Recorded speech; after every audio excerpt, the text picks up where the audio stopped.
Okay, so many of you know I'm big into the WWE from previous videos, or I guess videos ago we predicted WrestleMania.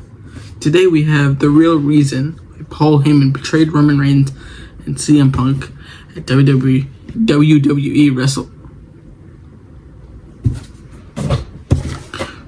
WrestleMania 41 by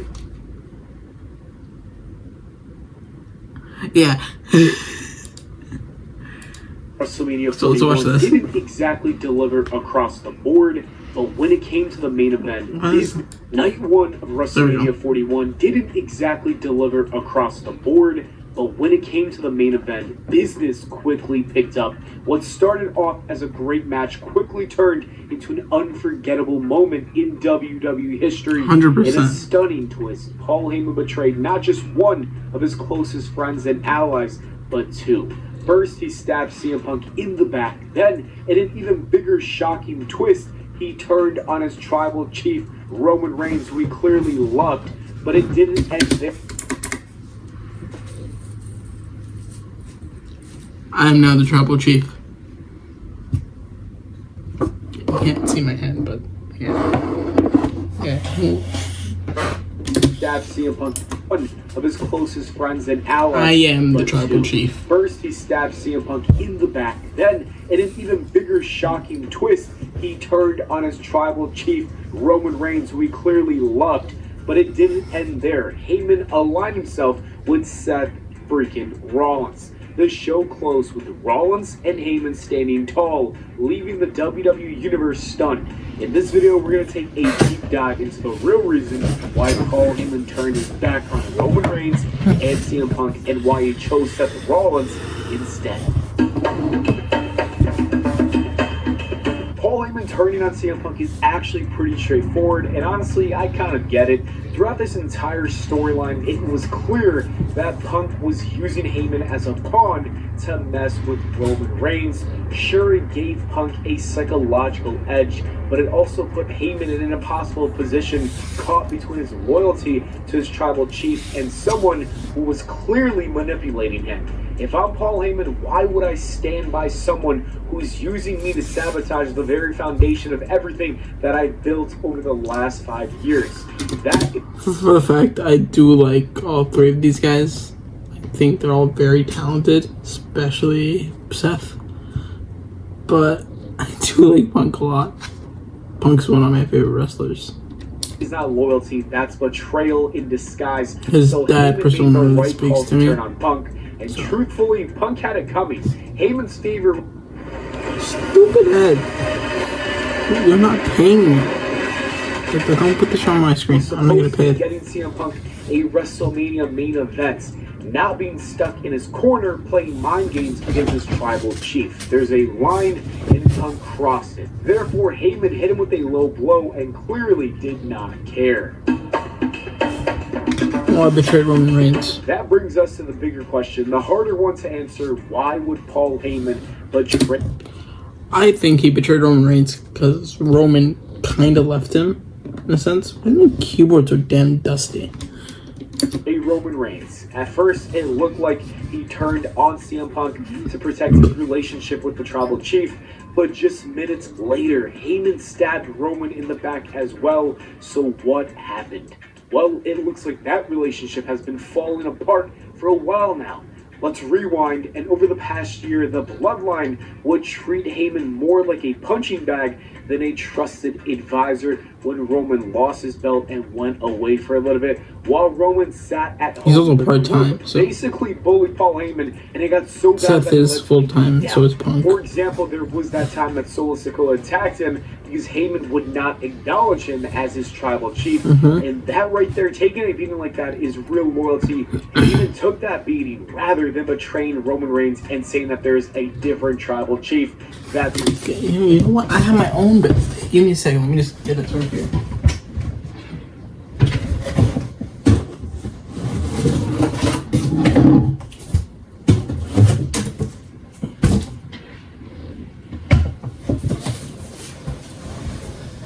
Yeah, look at that. Hey. Yeah, right here. These are my bets. Yeah. Take that, Roman. I have 2 belts. You have none. Where's the... Yeah, see? The real Tribal Chief.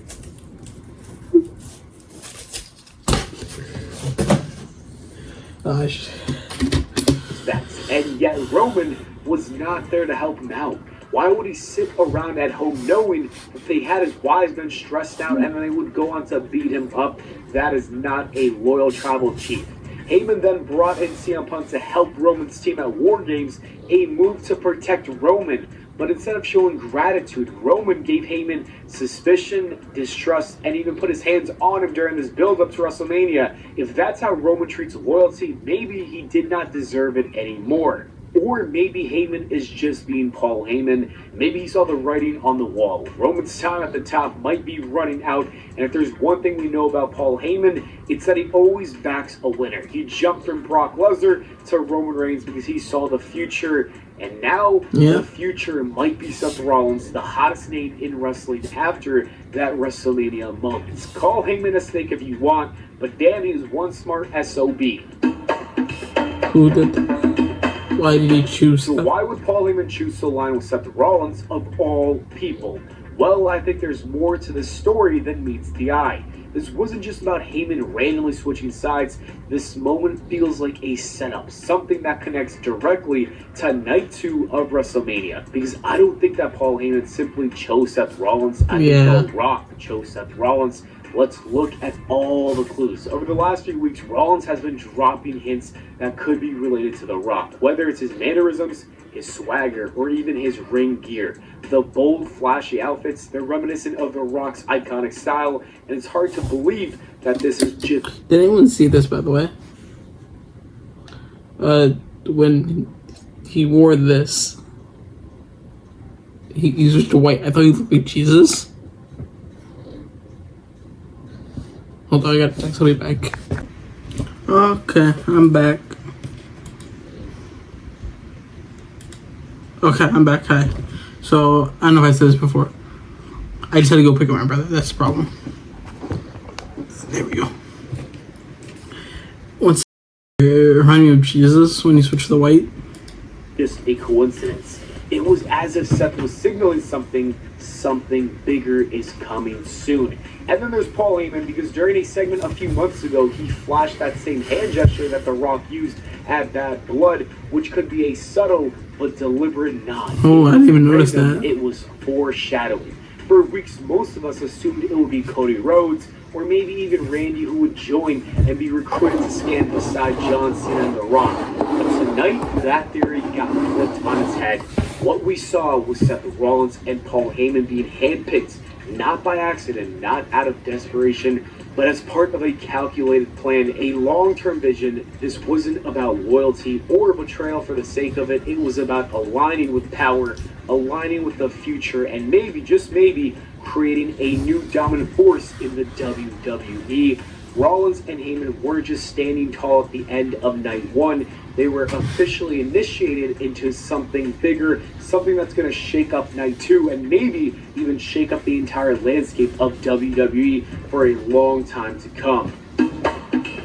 Why does Seth... Why did he... Ask the next big question. Why did he, Seth, agree? Huh? That sentence makes no sense. Unless it's, why did he, brackets, Seth, agree? Now we've got to ask the next big question. Why would Seth Rollins agree to join Paul Heyman and maybe potentially even The Rock and John Cena? Because on the surface, it makes no sense. This goes against everything Seth has stood for over the last few years. He's been the loudest voice pushing back against the part-timers. He's fought the system, rejected the old guard, and championed the future of WWE. He's been the workhorse, the guy who always showed up, who carried the brand when others didn't. So why throw all that away now? The truth is, Seth Rollins is fed up, and honestly, you can't really blame him. Look at his track record. He spent years earning every inch. Damn. Meanwhile, guys like Roman Reigns coasted through a historic title reign built on constant interference and cheating, and he barely showed up half the time. And nobody blinked an eye. Seth warned everybody about CM Punk. He called him a cancer to the locker room, and he was mocked for it, and no one listened. Then when Seth lost his world championship, that was a good cut. And no one like listened. right before Then when Seth lost he hits his world Seth. championship, That's pretty all good. you heard were critics. That was a nice cut. No outrage, no sympathy, no respect. This man gave his everything to WWE, and in return, he got laughed at, ignored, and overlooked. And at some point, that starts to break a person, and maybe just like John Cena, Seth Rollins hit that point. The point where trying to be a good guy just isn't worth it anymore. Because while Rollins was out there putting on classics every week, others climbed to the top with politics and handouts. As for Seth, he was left to fight alone. So when The Rock and John Cena, two of the most powerful forces in WWE history, approached him with a seat at the table with the backing of Paul Heyman, maybe that was one offer that he could not refuse. Not because he wanted to sell out, but because he was tired of being left out. This is clearly a heel turn, but this is also the man who's been pushed too far for far too long. Seth Rollins did not betray us. He just stopped betraying himself. Yeah. And the last thing in this video is what happens tomorrow. Well, this is how I see it playing out. This video is what I thought that Randy Orton was doing. Okay. So I've seen what happened between Johnson and Cody. I've watched it. I know who won. So as you watch this next clip, just think about Seth Rollins and not Randy Orton. And this is how I see it going down. WrestleMania 41 is the main event. You have John Cena versus Cody Rhodes for the WWE Championship. The match is reaching its climax when, boom, the referee gets knocked out. You always got to have one of those moments. Yeah. Chaos ensues, and that is when The Rock storms down to the ring, ready to tip the scales in Cena's favor. But before he can strike, that's when Randy Orton rushes in, seemingly coming to Cody's aid. The crowd erupts as Orton takes the fight to The Rock, trying to even the odds. For a moment, it does look like Cody has the backup, but then Cena and The Rock overpower Orton, beating him down as well. The numbers game is just too much. Just when it seems hopeless, that is when we hear the glass shattering and Stone Cold Steve Austin marches down to the ring. The energy in the arena is hitting a fever pitch. Inside the squared circle, you've got the four biggest icons in WWE. Okay, that's not what happened. What happened was Travis Scott came out, helped Cena win, got their seat for his match.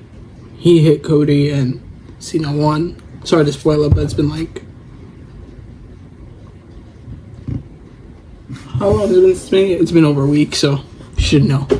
History, you have Austin, Rock, Cena, and Cody all staring down at each other. The tension is electric, and then boom, Austin hits a stunner on The Rock. The crowd explodes, but before Austin can celebrate, then that's when we see low blow from John Cena. The cheers quickly turn to boos as the Texas Rattlesnake drops to his knees in pain. And Cody takes advantage. He grabs Cena, and we see crossroads. The championship is within reach. He scrambles for the cover, but before he can even think about pinning John Cena, that is when we see an RKO out of nowhere. The crowd is stunned. Cody lays motionless on the mat as Orton stands over him, his expression cold and calculated. Gas fill up the arena as fans come to grips with the ultimate betrayal. Cena crawls over, drapes an arm over Cody's lifeless body.